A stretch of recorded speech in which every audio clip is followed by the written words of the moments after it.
Jadi hari ini saya nak tunjuk cara nak buat kad macam ni. Okey, tengok je.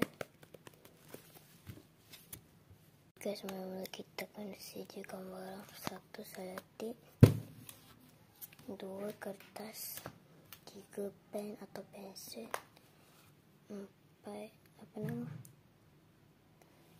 gunting, nombor 5 yang terakhir warna. Semua kita kena gunting dulu, tapi kita kena tengok saiz dia sama. Toko guna ni. Orang ambil 1 kertas, lepas tu lipat 2. Ini kan kertas, orang kena lipat 2.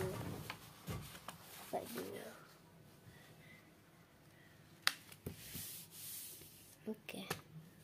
Kalau dah lukis lah apa-apa, sekejap saya lukis dulu. Tapi ukur dulu guna kad. Saya cepatkan tau.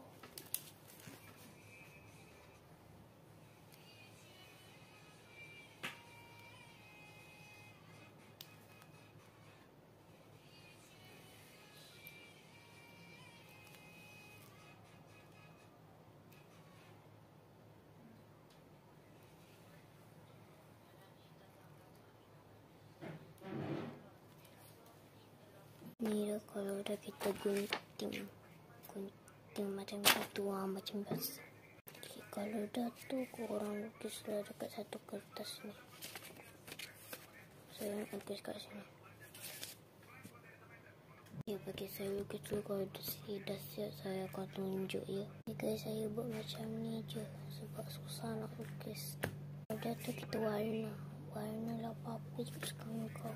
Saya dah siap. Lepas tu kita kena tampal. Bukan, kena seletikkan dulu ya. Okay guys, seletikkan macam ni tau. Lepas tu kita tampal ni, lepas tu seletik. Lepas tu kita lukislah apa-apa kat belakang dia. Lukis macam ni, tapi yang ni lukislah nama TikTok korang. Kalau dah seletik kat belakang ni, lepas tu tampalkan macam gini. Faham? Okay, kalau dah set macam ni, tinggal tampal.